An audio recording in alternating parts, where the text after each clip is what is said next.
नमस्कार, मी श्वेता विकास Wadekar, Ganesh hi tech nursery भोव, तालुका खेड, जिल्हा पुणे। आज आपण तगर या फुलझाडाविषयी माहिती पाहणार आहोत। तगर हे एक भारत बांगलादेशात मिळणारे फुलझाड आहे। हे फुलांचा पांढरा रंग असतो, तर फुलांचे झाड एक सुंदर झुडूप असते। या फुलाचे रोप आयुर्वेदिक असते, तर यात खरूज सारख्या रोगांना उपयोगी पडतात। तगरचे शास्त्रीय नाव टेम्बरनी मोटाना हायबेरिकेटा असे आहे। या वनस्पतीला ईस्ट इंडियन रोजवे असे इंग्रजात नाव आहे।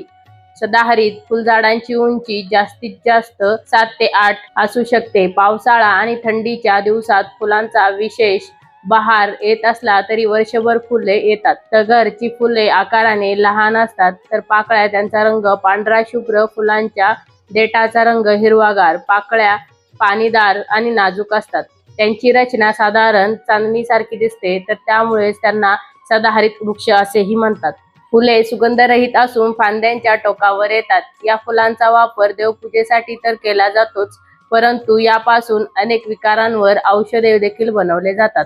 नेत्रविकार तसेच खरचटून झालेली जखम भरून काढण्यासाठी याचा उपयोग केला जातो। तगरच्या काळ्यांना बाजारात विशेष मागणी आहे। या काळ्यांचा वापर गजरे, हार, वेण्या बनवण्यासाठी केला जातो। विविध रंगांच्या लोकरीमध्ये विणवलेल्या या पांढऱ्या शुभ्र कळ्यांची वेणी आपल्याला लक्ष वेधून घेतात।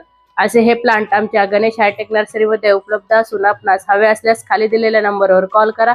आमचा नंबर आहे 9552595105। माहिती आवडल्यास लाईक करा, शेअर करा, सबस्क्राईब करा। धन्यवाद।